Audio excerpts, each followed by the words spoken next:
Saudaraku, hari ini firman Tuhan yang akan saya bagikan, judulnya adalah rebut dan menangkan.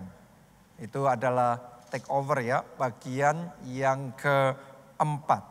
Ada perbedaan antara merebut dan mengambil.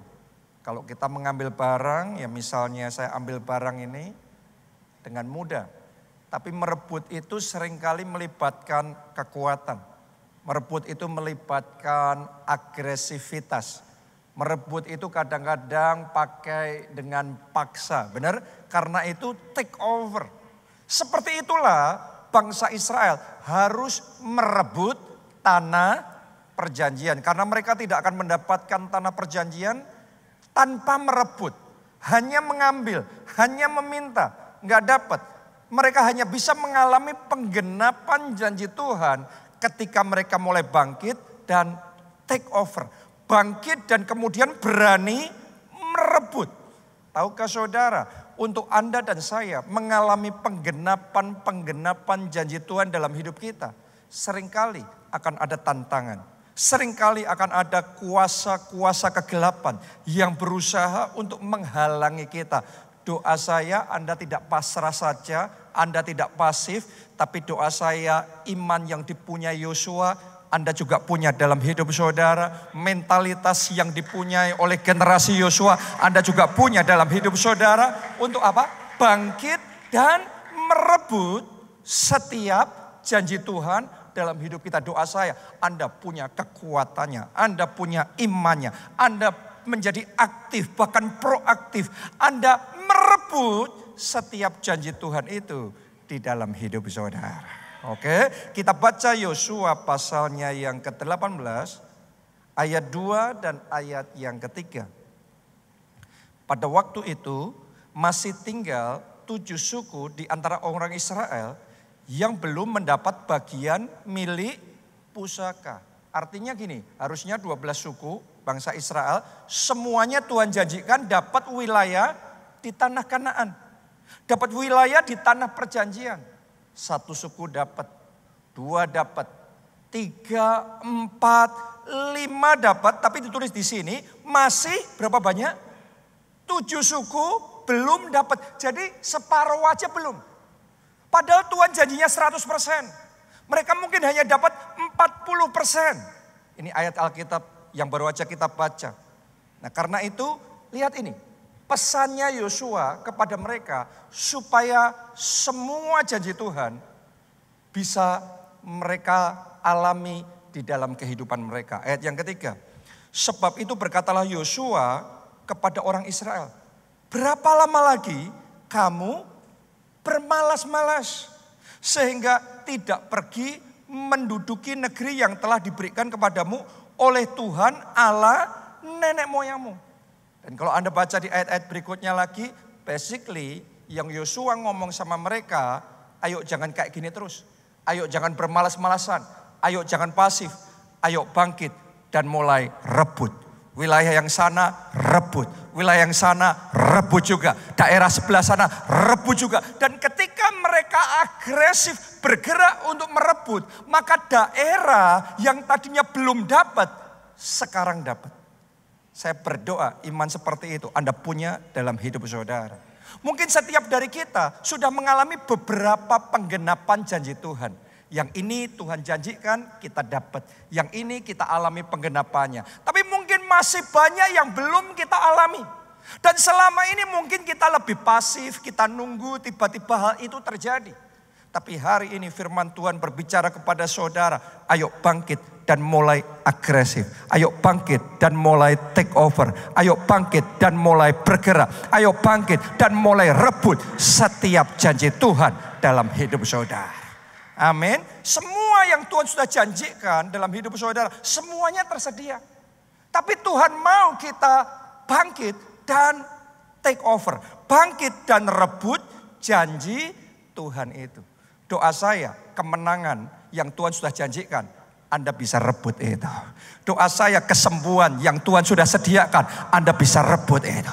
Doa saya pemulihan keluarga yang Tuhan sudah janjikan, Anda bisa alami dalam hidup saudara. Setiap kemajuan, keberhasilan, setiap daerah, setiap domain, setiap teritori yang Tuhan sudah pernah ngomong, akan kuberikan kepadamu. Doa saya 100%, bukan 40%, bukan 50%, bukan 70%, tapi 100% di dalam setiap aspek hidup saudara. Setiap janji Tuhan tergenapi. Tepuk tangannya pula yang paling meriah buat Tuhan kita. Karena itu apa? Rebut janji Tuhan itu. Nah, pertanyaannya sekarang, selain daripada hal-hal yang sudah kita bicarakan tadi, janji-janji Tuhan yang sudah kita bicarakan tadi, apa yang paling penting yang harus kita rebut? Karena di dalam hidup kita ada banyak perjuangan. Tapi tidak semua perjuangan stratanya sama. Ada hal yang lebih berharga. Ada yang lebih bernilai. Ada yang lebih prioritas. Ada yang lebih penting. Nah, apa itu yang paling harus kita perjuangkan? Kita baca 1 Timotius 6 ayatnya yang ke-12. Firman Tuhan ngomong begini. Bertandinglah dalam pertandingan iman yang benar. Dan rebutlah, semuanya katakan rebutlah. Rebut apa sekarang? Hidup yang kekal. Untuk itulah engkau telah dipanggil dan telah engkau ikrarkan ikrar yang benar di depan banyak saksi. Yes, kita harus merebut kemenangan. Yes, kita harus merebut kesembuhan. Yes, kita juga mau merebut promosi, berkat-berkat, kesuksesan dalam hidup kita. Tapi ada satu hal yang lebih penting dari semuanya itu. Rebutlah hidup yang kekal. Fokusnya jangan hanya urusan-urusan yang di bawah. Alkitab ngomong, mata kita tertuju pada perkara-perkara yang di atas. Rebutlah kekekalan. Rebutlah hati Tuhan. Perkenanan Tuhan di dalam kehidupan saudara. Banyak orang salah fokus dalam hidupnya. Banyak orang hanya mengejar hal-hal yang sementara saja. Saya mau ngomong sama saudara, kita dapatkan semuanya yang sementara pun akhirnya kehilangan kekekalan, maka kehilangan segalanya. Sebaliknya, kalau kita tahu perjuangan utama kita merebut yang kekal, kita ngomong begini.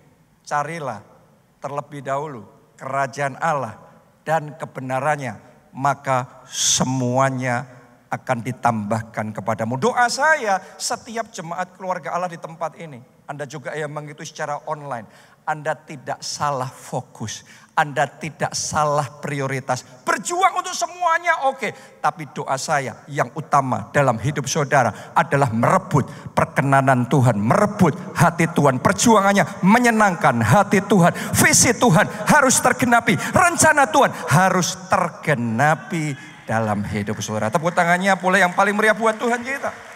Rebut panggilan Tuhan dalam hidup saudara. Rebut kepercayaan Tuhan. Rebut visi dan rema Tuhan yang mungkin sempat Anda lupakan. Sempat Anda abaikan. Rebut kembali hubungan pribadi dan persekutuan intim saudara dengan Tuhan yang mungkin untuk sesaat sempat jauh, sempat renggang. Rebut hati Tuhan. Rebut kembali pengurapan dan perkenanan Tuhan yang mungkin sempat hilang. Rebut yang kekal itu di dalam kehidupan saudara.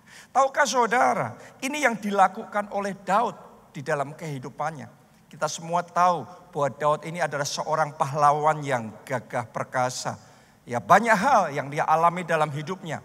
Tapi tahukah saudara, yang jadi isi hati Daud yang paling utama, lebih dari semuanya adalah menyenangkan hati Tuhan.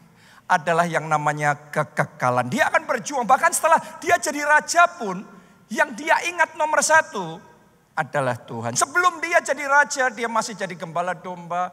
Hatinya isinya memuji dan menyembah Tuhan.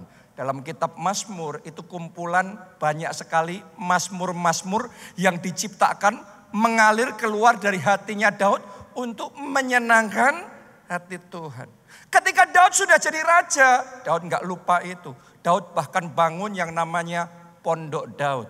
Dan dengan cara itu dia ajak semua bangsanya, dia ajak keluarganya, dia ajak seluruh rakyatnya untuk bersama-sama menyenangkan hati Tuhan.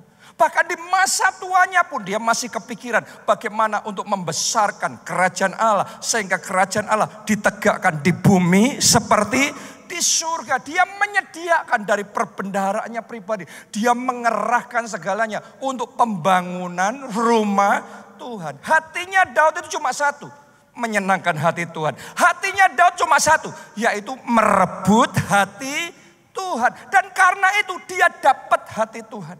Dan karena dia dapat hati Tuhan, kita bisa melihat dalam hidup Daud penyertaan Tuhan begitu nyata. Ada damai sejahtera Tuhan di dalam hidupnya. Ada sukacita yang berlimpah-limpah. Perlindungan dan penjagaan Tuhan, pembelaan Tuhan itu nyata dalam hidupnya.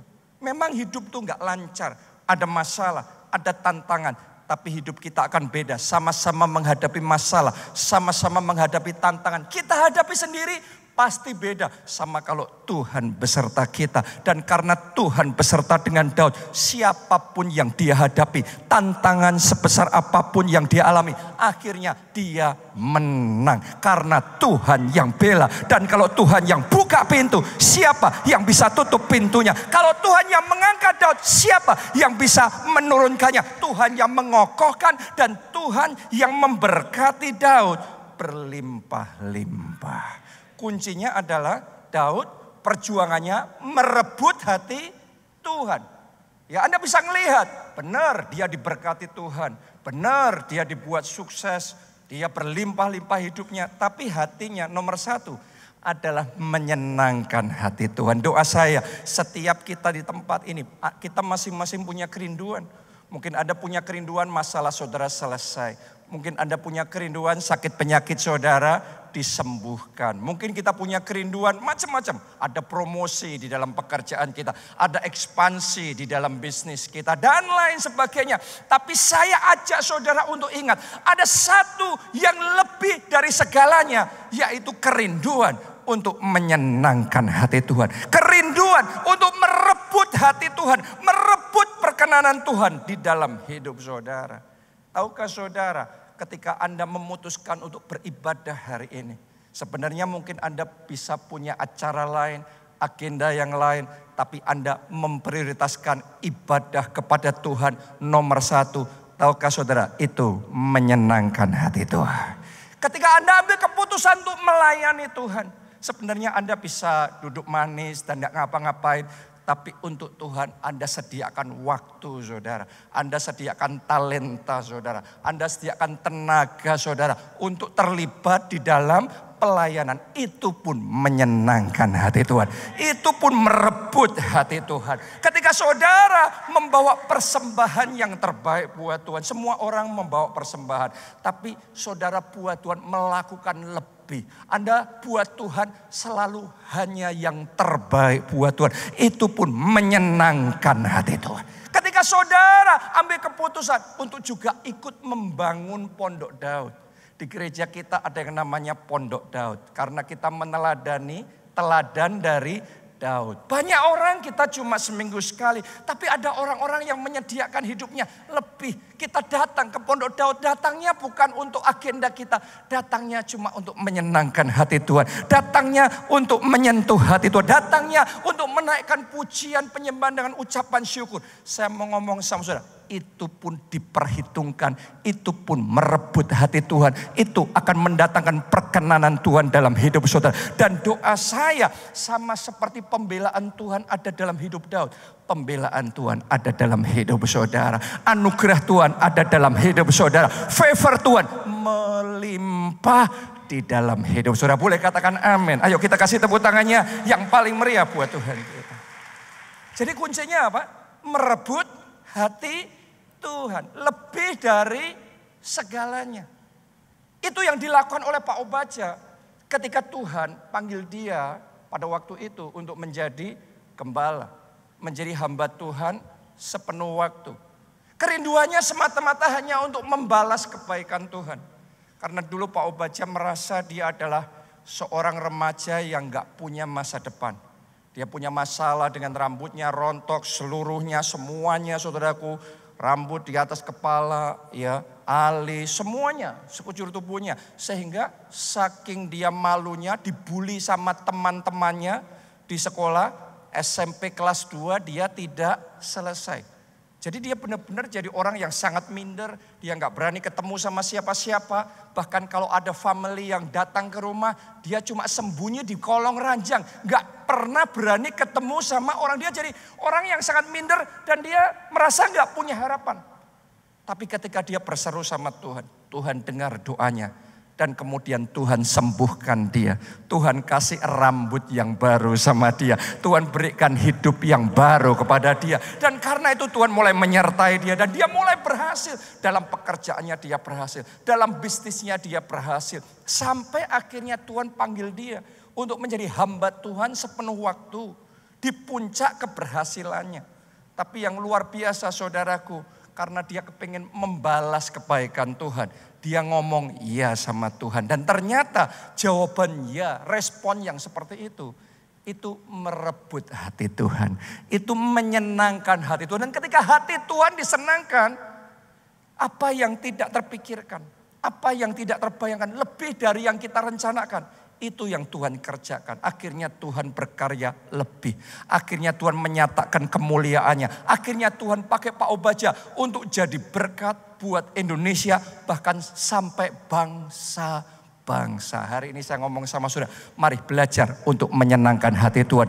Belajar untuk merebut hati Tuhan. Lebih dari segalanya. Carilah dahulu kerajaan Allah dan kebenarannya. Maka semuanya ditambahkan kepadamu. Doa saya semua janji Tuhan ditambahkan kepada saudara. Tepuk tangannya boleh yang paling meriah buat Tuhan kita. Itu sebabnya belajar merebut hati Tuhan. Dalam hidup saya pribadi juga sama. Sebenarnya saya itu punya cita-cita sejak dari kecil untuk jadi pengusaha. Sejak dari TK saya sudah punya cita-cita, saya kepengen membangun perusahaan. Perusahaan yang besar, yang berhasil. Kalau sudah berhasil, saya akan bangun perusahaan berikutnya. Perusahaan berikutnya, anak TK, saya sudah punya mimpi yang seperti itu. Sampai suatu kali SMA, Tuhan menyatakan dirinya kepada saya. Dan Tuhan berbicara, Tuhan panggil saya untuk jadi hambanya.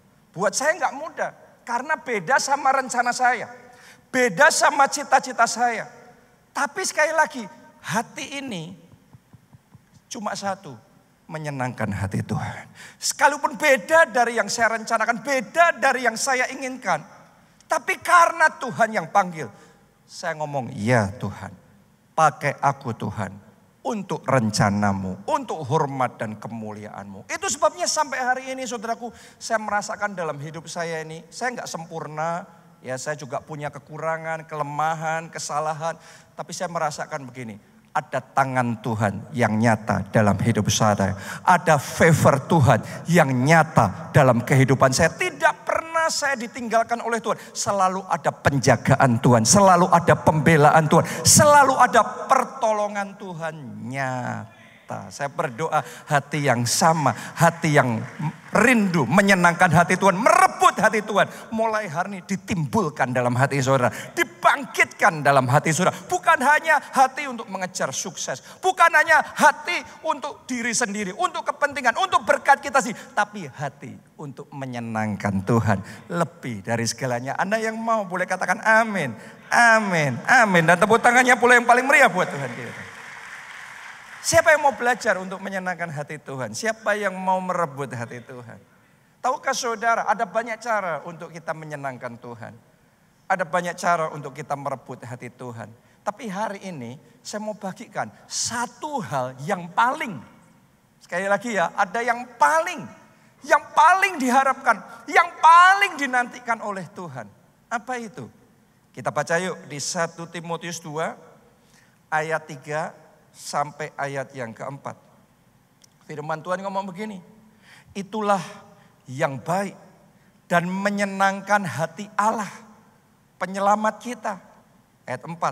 Ia mau supaya semua orang diselamatkan, dan mengetahui yang benar. Tahukah saudara, lebih dari segalanya, lebih dari yang lain, yang Tuhan rindukan adalah semua orang diselamatkan. Yang Tuhan mau adalah anak-anaknya, karena dia memandang kita, dia memandang manusia, itu anak-anaknya. Dia nggak mau ada satupun anaknya yang binasa. Dia nggak mau ada satupun jiwa yang terhilang. Dia mau semua orang diselamatkan. Dan ditulis, itulah yang baik dan menyenangkan hati Allah penyelamat kita. Oke, kita baca Yudas 1 ayatnya yang ke-23a. Firman Tuhan ngomong begini, selamatkan mereka dengan jalan apa? Merampas mereka dari api. Tahukah saudara, ketika kita bersaksi, ketika kita berdoa dan berjuang untuk menyelamatkan keluarga kita, menyelamatkan teman-teman kita yang belum kenal Yesus, itu Alkitab ngomongnya sebenarnya kita sedang merampas mereka dari api. Kenapa? Karena setiap hari jutaan, miliaran jiwa tanpa sadar sedang berjalan menuju api. Api maut, api kebinasaan kekal, api neraka, api kematian kekal. Dan Tuhan memberikan perintah kepada saudara dan saya yang mau menyenangkan hati Tuhan.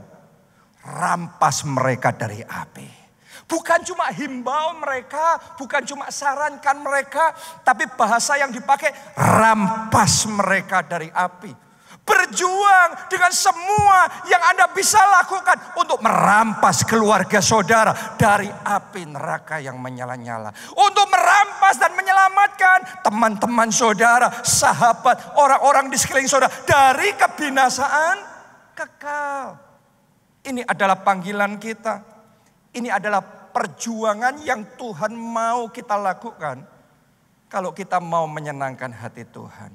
Dan saya berdoa hari ini masing-masing kita ada hati yang mau ngomong ya sama panggilan Tuhan ini.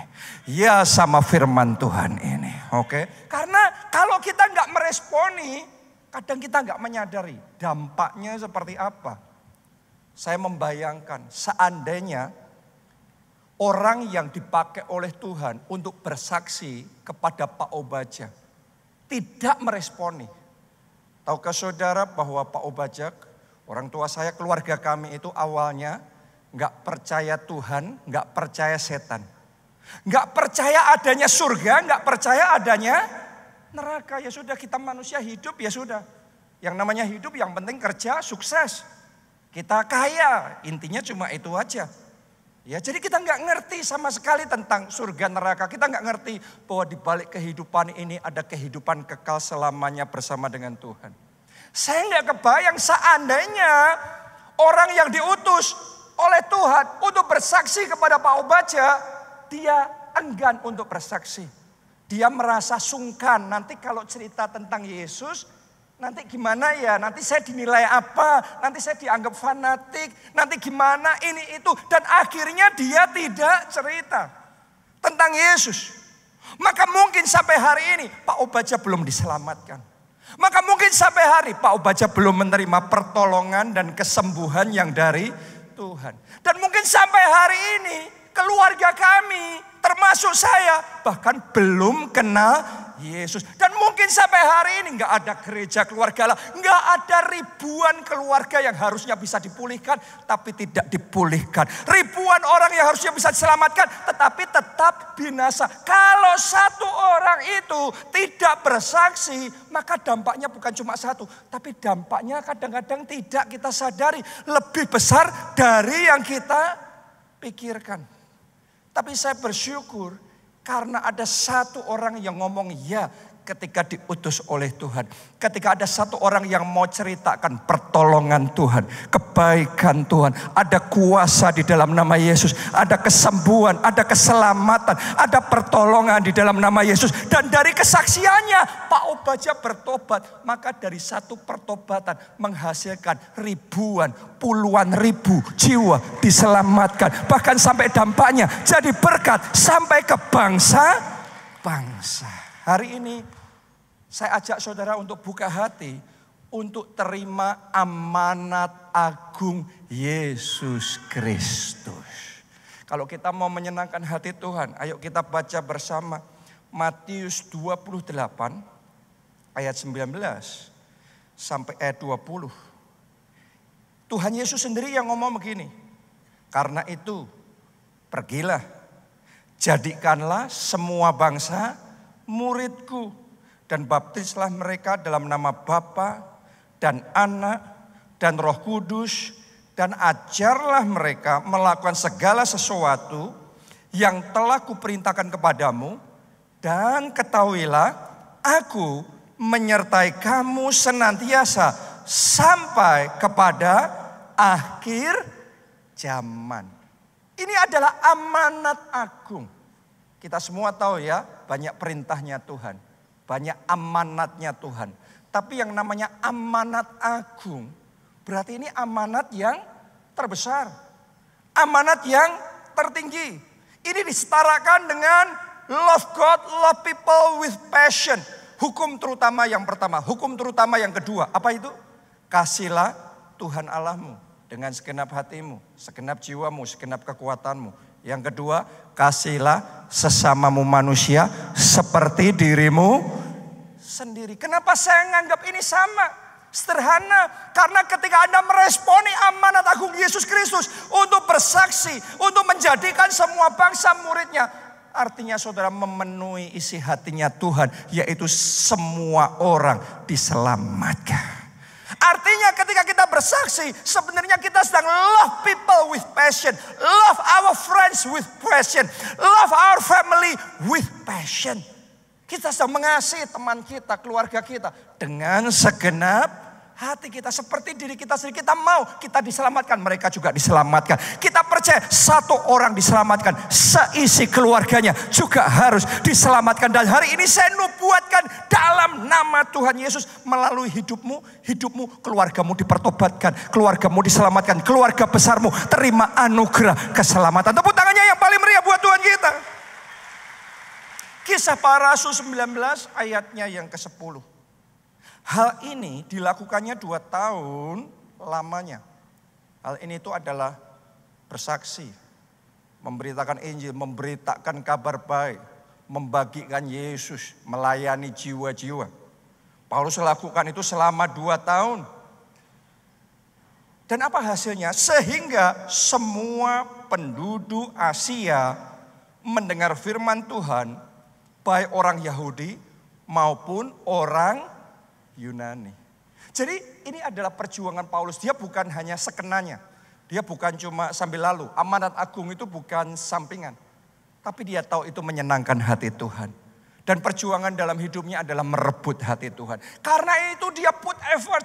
Dia mengerahkan tenaga, dia mengerahkan daya upaya, dia mengerahkan semua yang bisa dia lakukan untuk bersaksi, untuk melakukan amanat agung Yesus Kristus, membawa jiwa-jiwa buat Tuhan. Sampai ditulis semua penduduk Asia mendengar firman Tuhan.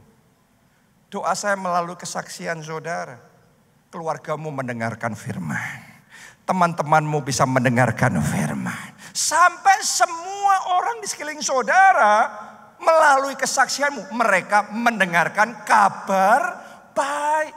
Kabar keselamatan, kabar pertolongan Tuhan, kabar kesembuhan, kabar mujizat, kabar kuasa Tuhan yang besar. Pertanyaannya gimana? Caranya sampai semua keluarga, semua teman kita bisa mendengar firman, bahkan diselamatkan. Jawabannya sederhana.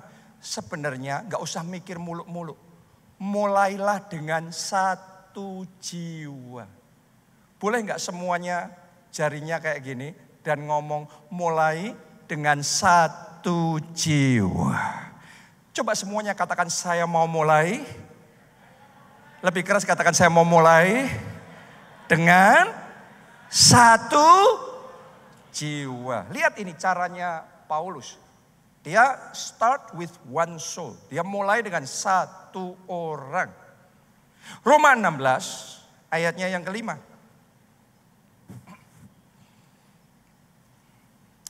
Salam juga kepada jemaat di rumah mereka. Salam kepada Epenetus, saudara yang kukasihi, yang adalah buah pertama dari daerah Asia untuk Kristus. Rupanya gini, tadi kita baca ayat sebelumnya, ya firman Tuhan diberitakan di seluruh Asia, semua orang mendengar firman, tetapi dimulai yang pertama, siapa namanya ini? Epenetus. Jadi fokusnya nggak langsung semua. Memang visinya semua orang diselamatkan. Semua keluarga kita diselamatkan. Teman-teman kita semuanya terima anugerah. Tapi dimulai dengan satu orang. Saya membayangkan awalnya Paulus mendekati Epenetus. Epenetus belum kenal Yesus, nggak ngerti apa-apa tentang Yesus. Tapi Paulus mulai mendekati dia. Dan saya membayangkan belum tentu Epenetus langsung membuka hati. Belum tentu Epenetus langsung menerima. Bisa jadi awalnya skeptis. Bisa jadi awalnya dia acuh tak acuh. Atau bahkan mungkin menolak. Atau bahkan mungkin mengata-ngatai Paulus. Kita nggak ngerti ceritanya seperti apa. Tapi itu ada prosesnya. Ada perjuangannya. Paulus menaruh daya upaya. Paulus berdoa buat Epenetus. Paulus terus membangun hubungan. Paulus terus menabur kasih dan kebaikan dalam hidup Epenetus. Sampai di satu titik Roh Kudus bekerja. Roh Kudus jamah hati Epenetus. Hatinya dilembutkan. Hatinya mulai terbuka.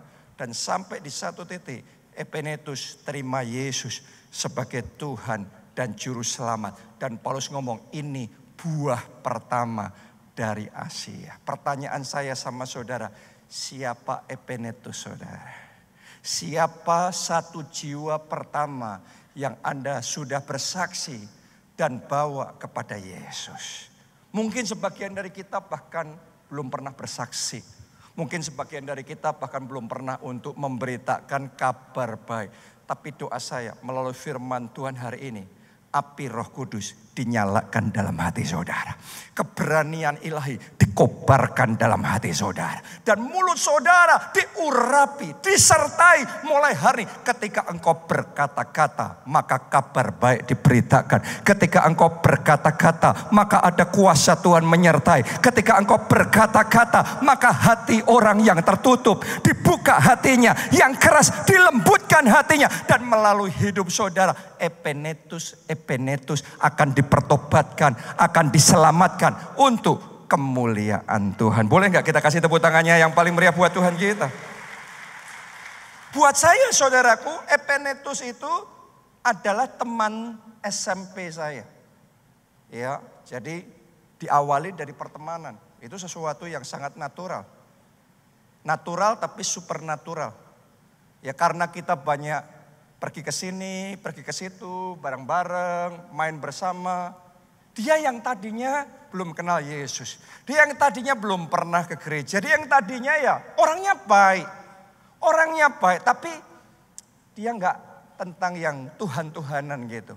Tapi melalui dari pergaulan, melalui dari hubungan. Sampai di satu titik hatinya mulai terbuka. Hatinya enggak langsung nutup lagi. Karena hubungan kita itu bisa dipakai untuk membuka hati. Oleh Roh Kudus Tuhan bisa bekerja melalui hubungan-hubungan yang ada dalam hidup kita. Untuk bekerja dalam hidup orang. Dan saya bersyukur oleh anugerah Tuhan. Sampai suatu hari itu membuahkan hasil. Ya, teman saya ini membuka hati, terima Yesus sebagai Tuhan dan Juru Selamat, dan benar-benar beribadah di gereja kita. Ketika saya melihat itu, saya bersyukur, saya bersukacita, dan saya bisa bersaksi ini Epenetus yang pertama, satu jiwa yang pertama. Doa saya mulai hari ini akan ada Epenetus yang Anda bisa ceritakan. Kisah pertama pertobatan dan keselamatan jiwa-jiwa yang ada di dalam yang Tuhan kerjakan melalui hidup saudara. Pertanyaannya sekarang gini, kalau kita mau dipakai Tuhan untuk membawa keselamatan dalam hidup keluarga kita, orang-orang di sekeliling kita, gimana caranya? Ya, bagaimana caranya bersaksi? Bagaimana caranya menyelamatkan jiwa? Ada 5 yang dengan singkat saya mau bagikan sama saudara. Nomor 1, friends and family outreach.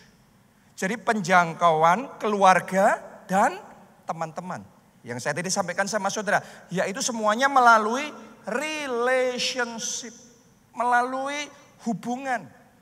Ya, di dalam Alkitab awalnya itu Andreas yang berjumpa dengan Yesus. Tapi setelah Andreas berjumpa Yesus, Andreas nggak diam.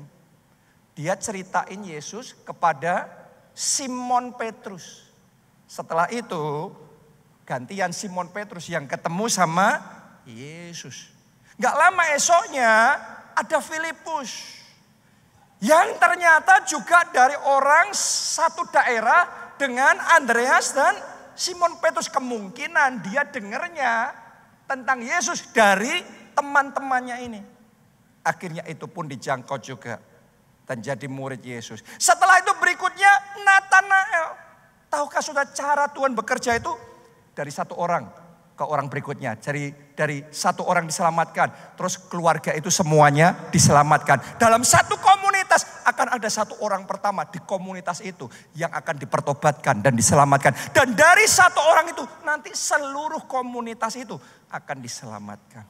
Saya nggak tahu Tuhan menempatkan saudara di keluarga mana, di komunitas mana, di lingkungan kerja mana. Tapi saya percaya Anda tidak kebetulan ada di situ.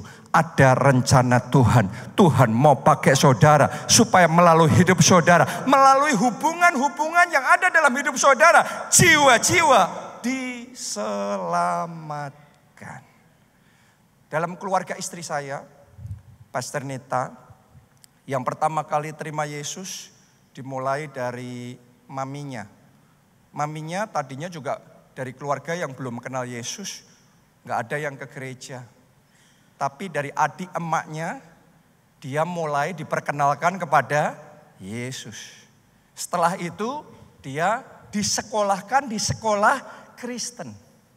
Jadi dari situ itu perjalanan pengenalan pertama dengan Yesus. Sedangkan papinya diajak sama temannya. Kalau maminya dari keluarganya. Tapi kalau papinya dari temannya ngajak dia untuk ke gereja. Akhirnya dua-duanya ke gereja. Ya, sampai di satu titik Tuhan bawa ke gereja, gabung dengan gereja kita dan kemudian mengalami pertumbuhan rohani sampai hari ini. Yang luar biasa, ternyata semuanya dalam rencana Tuhan.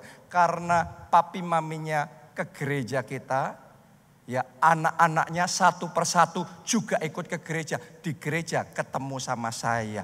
Dan sampai hari ini dipersatukan. Dan sejak waktu itu sampai hari ini kami melayani Tuhan bersama. Kami jadi saksi Kristus dan kami jadi berkat.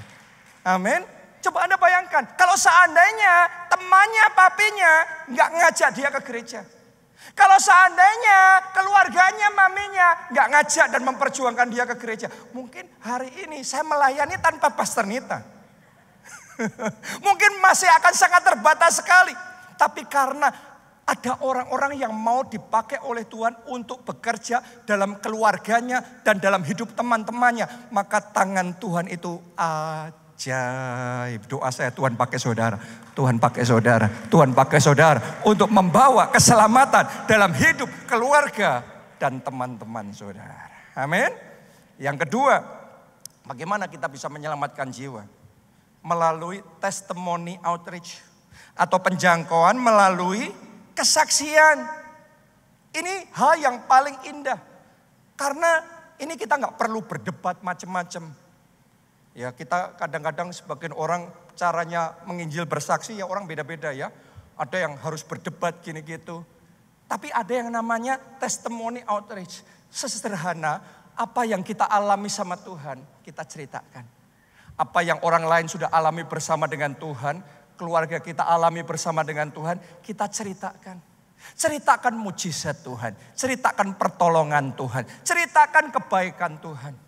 Tahukah saudara, di keluarga saya, papa saya itu yang pertama kali terima Yesus. Ceritanya tadi itu, ketika dia merasa hopeless, jadi anak remaja yang gak punya pengharapan.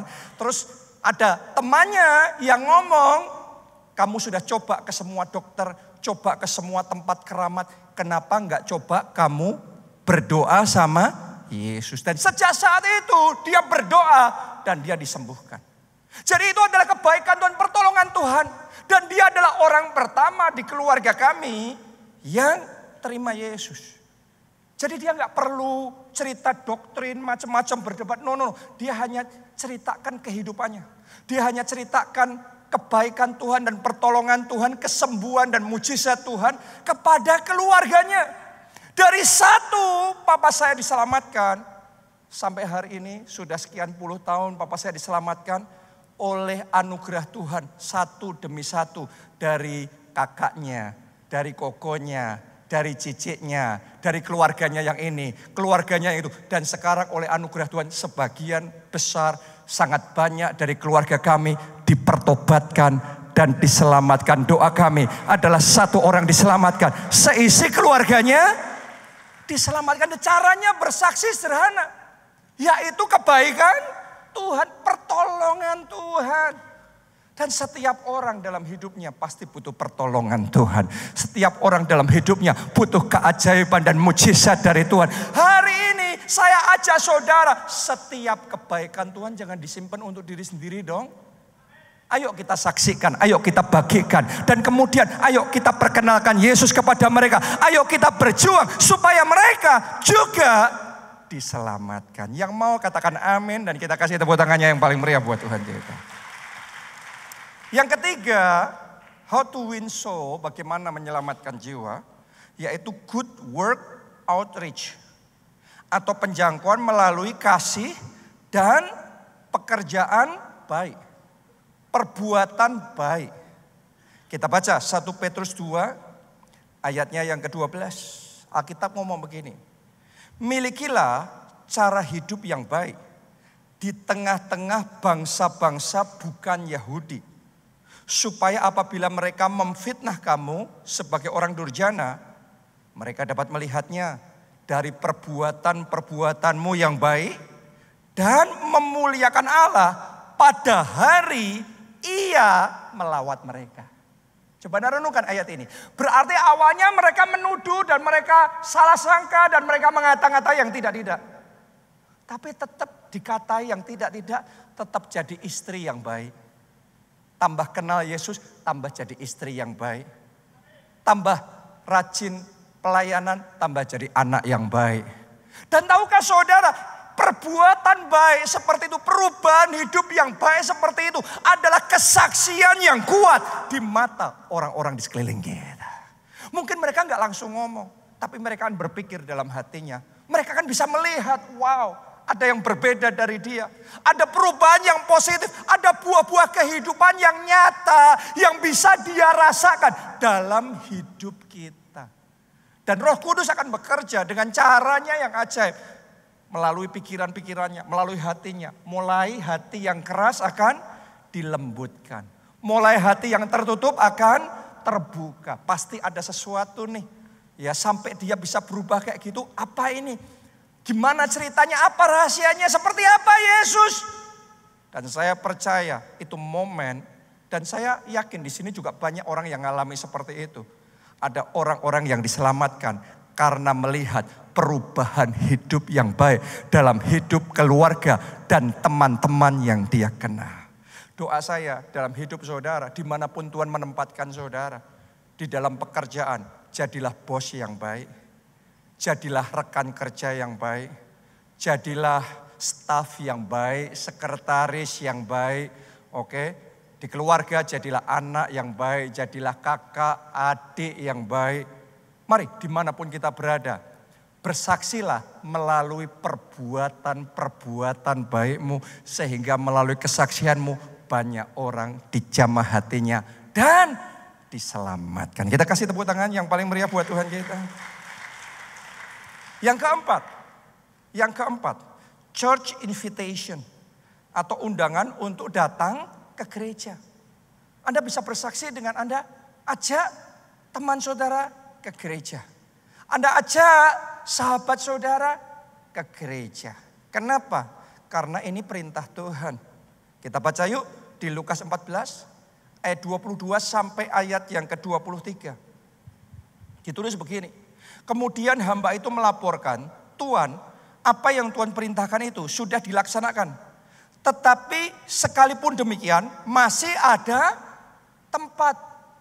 Tempatnya belum penuh. Masih banyak yang kosong. Ayat 23. Lalu kata Tuhan itu kepada hambanya, pergilah ke semua jalan dan lintasan. Dan apa kata yang dipilih dipakainya? Paksalah. Kalau tadi kita baca tentang jiwa yang dari api tadi, kata yang dipakai apa? Rampaslah. Ini bukan berarti kita maksain orang, bukan. Ngerampas jiwa, gimana caranya? Benar apa tidak? Tapi ini artinya kita berjuang dengan segenap kekuatan kita. Semaksimal mungkin. Tuhan ini ngomong sama hamba-hambanya, paksalah orang-orang yang ada di situ masuk karena. Anda perhatikan ini kalimat terakhir. Tuannya ngomong begini, rumahku harus penuh. Rumah Tuhan harus penuh. Siapa yang percaya tempat ini dikaruniakan Tuhan kepada kita? Siapa yang percaya tempat ini adalah rumah Tuhan? Boleh lambaikan tangan saudara. Ini bukan tempat biasa, ini rumah Tuhan. Dan hari ini semua jemaat keluarga Allah yang di sini maupun secara online, Anda mesti nangkep rema firman Tuhan hari ini. Rumah Tuhan harus penuh. Setiap kursi yang kosong harus penuh. Setiap space yang masih kosong harus penuh. Karena itu Tuhan memanggil saudara dan saya untuk mulai bangkit dan berjuang dengan semua daya upaya yang kita bisa lakukan untuk mengundang sebanyak mungkin orang datang ke rumah Tuhan. Karena Tuhan ngomong rumahku harus penuh. Amin. Jadi gak cukup buat kita hanya beribadah. Tapi kita ajak orang beribadah bersama dengan kita. Gak cukup buat kita setiap minggu ke gereja. Tapi mari kita ajak keluarga kita, teman-teman kita datang ke gereja bersama-sama dengan kita. Karena Tuhan ngomong rumahku harus penuh. Ya. Sekarang yang terakhir. Yang kelima. Power and miracle outreach. Atau penjangkauan melalui kuasa dan mujizat. Kita baca Kisah Para Rasul 5 ayat 14 sampai 16. Ini ayat terakhir. Pemain musik boleh maju ya. Dan makin lama makin bertambahlah jumlah orang yang percaya kepada Tuhan, baik laki-laki maupun perempuan. Bahkan mereka membawa orang-orang sakit keluar ke jalan raya dan membaringkannya ke atas balai-balai dan tilam, supaya apabila Petrus lewat, setidak-tidaknya bayangannya mengenai salah seorang dari mereka. Dan juga orang banyak dari kota-kota di sekitar Yerusalem datang berduyun-duyun serta membawa orang-orang yang sakit dan orang-orang yang diganggu roh jahat, dan mereka semua disembuhkan. Coba Anda lihat di depan sini. Tahukah saudara, ada orang-orang tertentu hanya akan percaya Yesus kalau mengalami kuasa dan mujizatnya. Benar ada sebagian yang akan percaya sama Yesus melalui perbuatan baik, melalui hubungan, melalui kesaksian dan lain sebagainya. Tapi akan ada segmen orang-orang tertentu yang hanya akan percaya kalau mereka sendiri mengalami kuasa Tuhan itu nyata, bahwa Tuhan itu hidup. Dia Allah yang mendengar dan menjawab doa-doa kita, dan ketika sakit penyakitnya disembuhkan, maka dia percaya. Menurut saya, papa saya, keluarga kami termasuk golongan ini. Kalau nggak ada kesembuhan, kalau nggak ada mujizat, nggak peduli orang mau cerita apapun tentang Tuhan, mau baik-baikin kayak gimana pun, tetap tidak. Tapi karena Tuhan nyatakan kuasanya, maka itu menjawab lebih dari segalanya. Karena itu penting sekali buat kita sebagai orang-orang yang percaya, ayo bangkit. Mulai berani menyatakan kuasa Tuhan. Jangan takut-takut, karena yang menyembuhkan itu bukan kita. Tapi Roh Kudus yang ada di dalam kita. Mulai bangkit dan berani berdoa buat orang sakit. Mulai bangkit dan berani mendeklarasikan mujizat, kemenangan terjadi dalam kehidupan orang-orang yang kita layani. Dan sementara kita berani bertindak dengan iman, Roh Kudus ngomong, Yesus ngomong, aku akan menyertai engkau. Pergilah, jadikanlah semua bangsa muridku. Aku akan menyertai engkau sampai akhir zaman. Perkataan saudara akan disertai, doa saudara akan disertai, perjuangan Anda akan disertai. Kuasa mujizat terjadi. Dan kita akan melihat pertobatan jiwa-jiwa terjadi dalam keluarga kita. Dan teman-teman, orang-orang yang ada di sekeliling kita. Siapa mau menyenangkan hati Tuhan? Mari bangkit berdiri bersama-sama, nyanyikan lagu ini. Menyenangkanmu,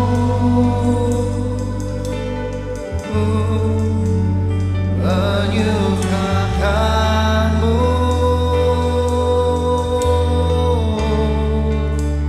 terbakar oleh api cinta.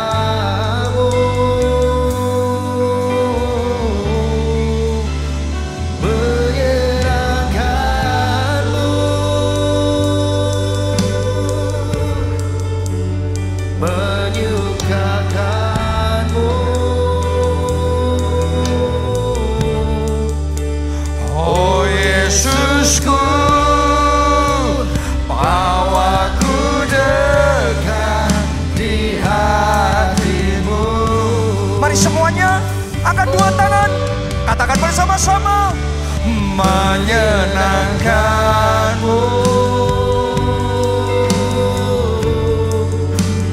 menyukakanmu,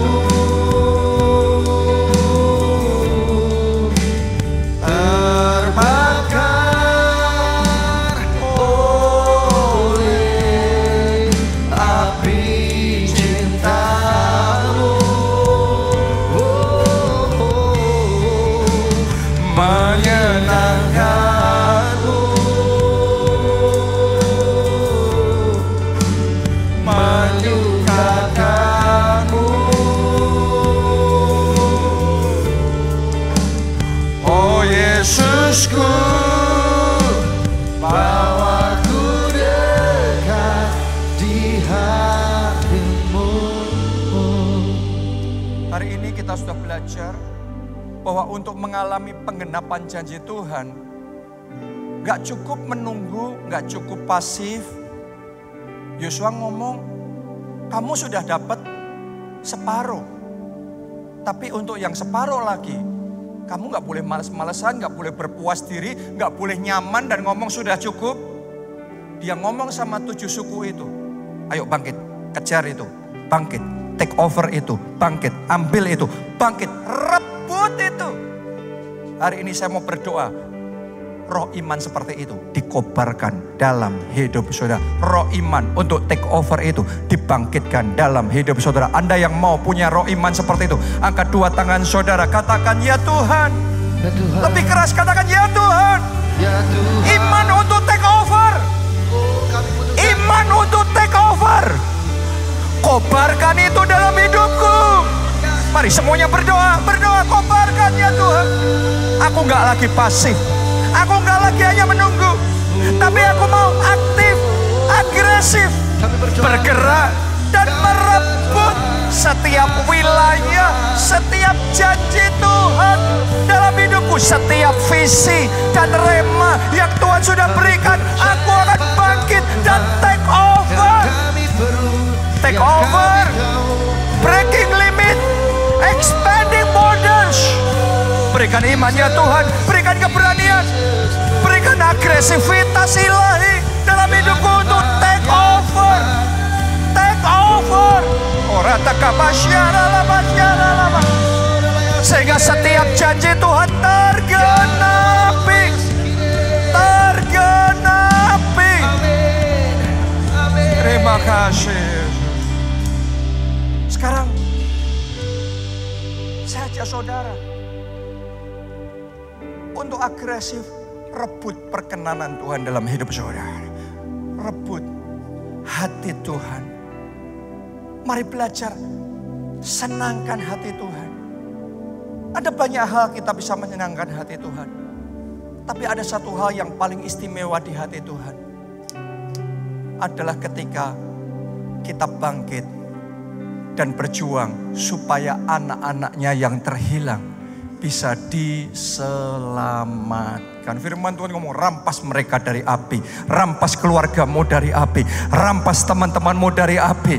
Saya ajak saudara, ayo kita bawa dalam doa keluarga kita, teman-teman kita. Angkat dua tangan saudara, masing-masing doa dan katakan, pakai aku Tuhan, pakai hidupku Tuhan, pakai kesaksianku Tuhan, pakai semua yang ada dalam hidupku. Aku mau supaya keluargaku diselamatkan, teman-temanku diselamatkan, orang-orang yang ada di sekelilingku, rekan-rekan sekantorku, orang-orang yang ada di dalam komunitas yang sama, mereka dipertobatkan dan diselamatkan. Pakai aku ya Tuhan, untuk merampas jiwa-jiwa, merampas jiwa-jiwa dari api. Pakai aku, pakai lidahku, pakai kesaksianku, pakai tanganku, pakai kakiku. Pakai aku ya Tuhan. Kobarkan Tuhan semangat untuk menginjil, untuk bersaksi. Nyalakan, kobarkan ini Tuhan. Menyenangkanmu, menyukakanmu. Amin, amin. Terbakar oleh api cintamu, menyenangkanmu, menyukakanmu. Oh Yesusku, bawaku dekat di hatimu.